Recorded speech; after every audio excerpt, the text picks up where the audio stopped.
Assalamualaikum warahmatullahi wabarakatuh. Selamat sore teman-teman sekalian. Kembali lagi bersama saya channel Salam Sapa. Sebelumnya kita sudah membahas dan menyampaikan tentang template jurnal umum hingga ke buku besar. Nah, sekarang kita akan melanjutkan dari siklus akuntansi yaitu ke neraca laju. Sebetulnya adalah siklus yang selanjutnya adalah setelah buku besar itu ke neraca saldo. Namun saya kira adalah kita lompat saja ke neraca saldo karena substansinya itu sama saja akan masuk ke neraca saldo ya. Tujuan dari neraca saldo itu sebetulnya hanya untuk meringkas semua transaksi yang terdapat di jurnal umum maupun ke buku besar itu ya, sehingga ketemu saldonya. Tapi saya kira langsung saja ke neraca lajur ya, karena di neraca lajur itu sudah termasuk neraca saldonya. Kemudian adapun neraca lajur ini saya kira dalam bahasa awamnya itu kita bisa sebut sebagai terminal. Nah, kenapa dia terminal? Karena terminal itu adalah tempat transitnya semua transaksi masuk maupun transaksi keluar. Sehingga di terminal inilah yang kemudian mengeliminasi semua arus transaksi masuk dan transaksi keluar. Nah, sehingga pada akhirnya ketemulah saldo akhirnya dari akun tersebut. Baik, tampilannya seperti ini di neraca lajur. Nah, sekarang kita akan buat posnya akan masuk kemana, semoga saldo normalnya akan masuk kemana. Di pos ini kita akan masuk pakai rumus logika lagi. Jika kode ini sama dengan kosong, maka dia kosong. Jika tidak, kita pakai kode pemanggilan VLOOKUP ya. Kriterianya seperti ini di kode, kemudian coa saldo awal ya, saldo awal, kemudian di kolom ke berapakah dia? Di kolom ketiga ya, kalau salah. Kira 0. Nanti kita akan ubah. Nah, sudah betul. Tinggal copy saja ke sini, mantul ke sini. Kita ganti di C6 ini menjadi B ya. Ini juga jadi B. Jadi B6 ya. Ganti di kolom ke 4 ya. Kita copy, tarik ke bawah. Baik. Kita perbesar sedikit lagi supaya kelihatan. Ya, tujuannya. Nah, apa manfaat dari sini? Tujuannya adalah kita akan jadikan apakah akun Aktiva itu masuk ke pos mana? Apakah neraca atau ke laba rugi? Sementara di saldo normal ini masuk ke saldo normal debit atau kredit ya. Tujuannya adalah sebagai kode pemanggilan atau kriteria ketika kita menyusun laporan keuangan ya. Seperti itu. Sehingga kemudian setelahnya kita lanjut ke neraca saldo. Saya kira sama, pakai rumus logika lagi. Jika kriteria kode ini sama dengan kosong, maka kosong. Jika tidak, pakai VLOOKUP ya, pakai VLOOKUP dan kriterianya seperti ini. Pakai coa lagi, coa saldo awal di kolom ke-5 ya, tidak 0. Kolom ke-5, copy aja seperti ini. Ini ganti ke ini jadi B. Ini jadi B. B itu artinya di ini, di kolom B6 ya maksudnya. Di kode ini sebagai kode kriterianya. Ini di kolom ke-6 ya. Maksudnya adalah kita lihat coa ini adalah saldo awal 1, 2, 3, 4, 5, 6. Debitnya 5, kreditnya 6. Ya.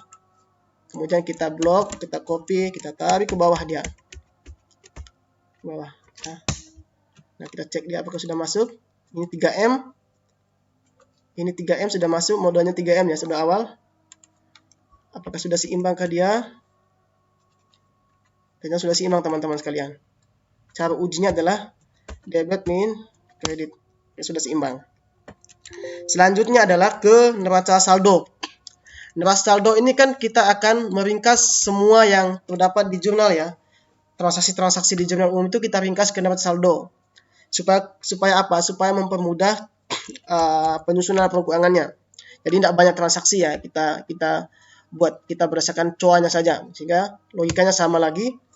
Yang umum dipakai itu kita pakai sum if kita ke jurnal umum, kode kriterianya di kolom J, kolom ini kita ganti kolom J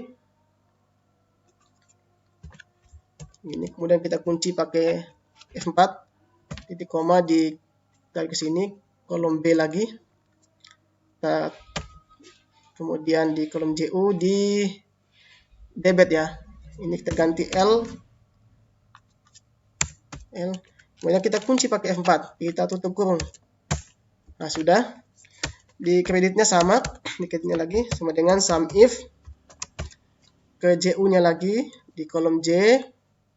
Ini kita ganti J. Jadi kita ganti J lagi. Kita kunci pakai F4. Supaya agak gerak lagi. Titik koma. Ke kriterianya kita. Di kolom B kriterianya. Kemudian di kolom JU di kreditnya di M ya. Ini M, B kita ganti M. Kita kunci pakai F4, kita tutup kurung, kita enter.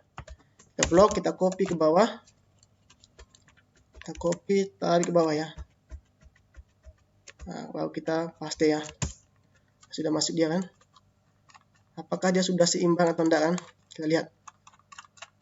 Ternyata teman-teman sudah seimbang. Debit, min, kredit sudah seimbang, sudah masuk.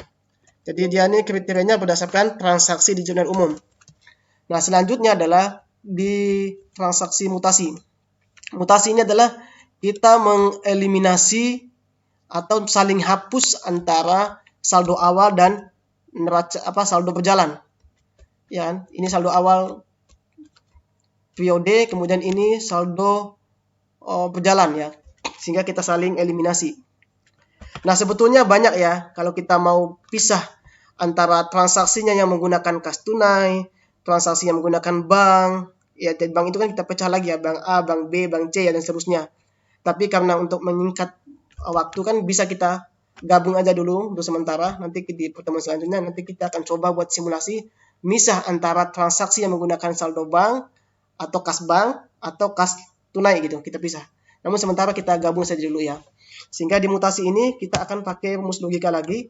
Jika kita buka kunduh kali, jika debit awal ditambah debit berjalan lebih besar dari kredit awal ditambah kredit berjalan, maka ya debit awal ditambah debit berjalan. Jika tidak, atau min ya, maksudnya min kredit awal tambah kredit berjalan. Jika tidak, 0. Kredit berjalan, di kreditnya sama lagi, kebalikannya di logikanya if jika kredit awal ditambah kredit berjalan lebih besar dari debit awal ditambah debit berjalan, maka kredit awal ditambah kredit berjalan min debit awal tambah debit berjalan. Tutup kurung, jika tidak 0, tutup kurung lagi. Ini sudah masuk, kita blok, kita copy dan tarik ke bawah.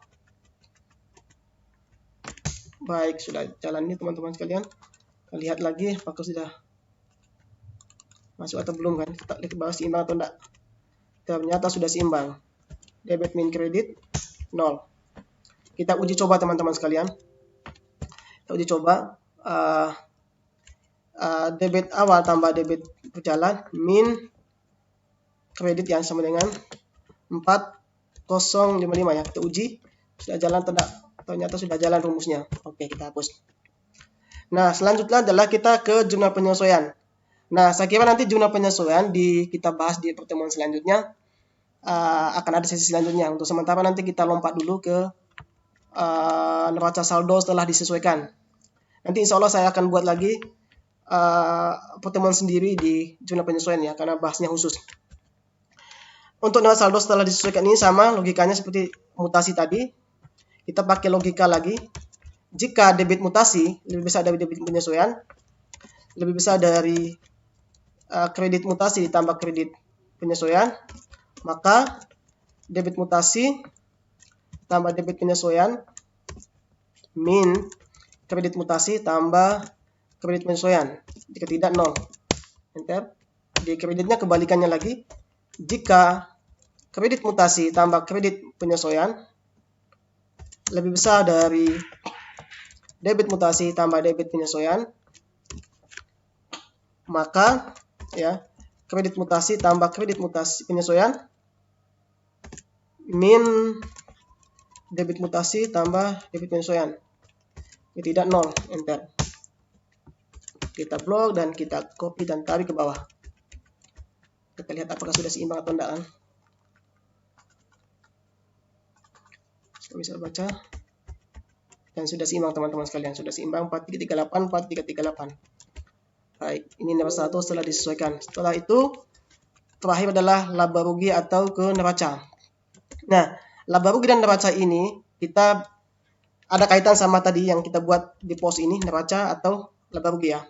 Sehingga ketika kita melakukan pemanggilan, apakah akun itu masuk ke posisi neraca atau masuk ke posisi laba rugi.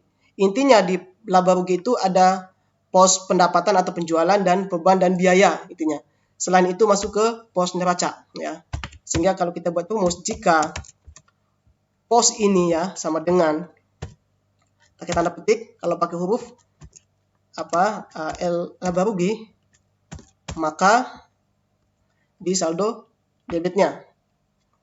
Jika tidak, 0 ya. Sebaliknya yang ini, jika pos ini sama dengan LR lagi, maka di posisi kredit ya. Jika tidak 0, enter. Tarik ke bawah. Kita lihat apakah sudah masuk atau tidak. Kita lihat, sudah masuk teman-teman sekalian. Ini ada penjualan kali ya. Ada penjualan, masuk sini ada pembelian ya kali. Baik, ada pembelian nanti masuk ke harga pokok penjualan. Setelah itu ke neraca saldo, ke neraca ya. Sama tadi rumusnya adalah jika kriterianya adalah pos ini sama dengan pakai tanda petik ya, NRC, maka ke debit, jika tidak 0. Nah, sama lagi jika pos aktiva ini sama dengan NRC, tanda petik, maka kredit, jika tidak 0.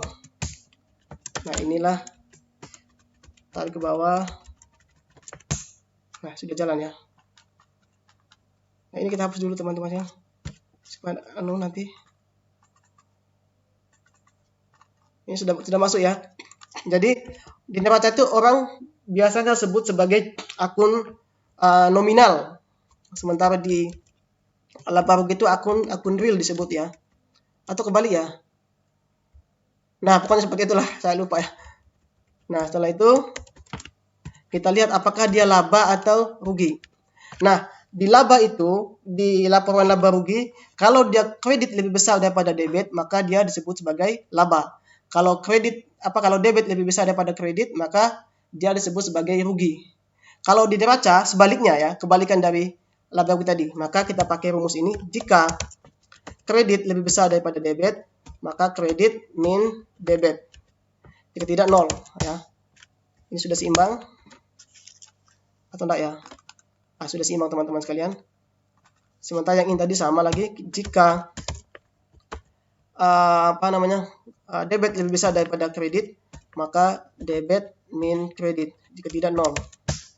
0 kan? Sementara yang ini kebalikannya. Jika kredit lebih besar daripada debit, maka kredit min debit. Jika tidak 0. Kan 0 kan ya? Ini kebalikan lagi, jika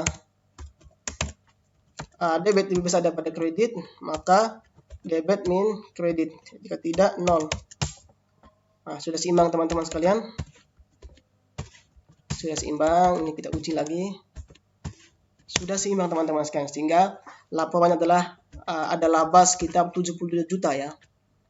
Ya, jika 72 juta. Jadi seperti itu teman-teman sekalian.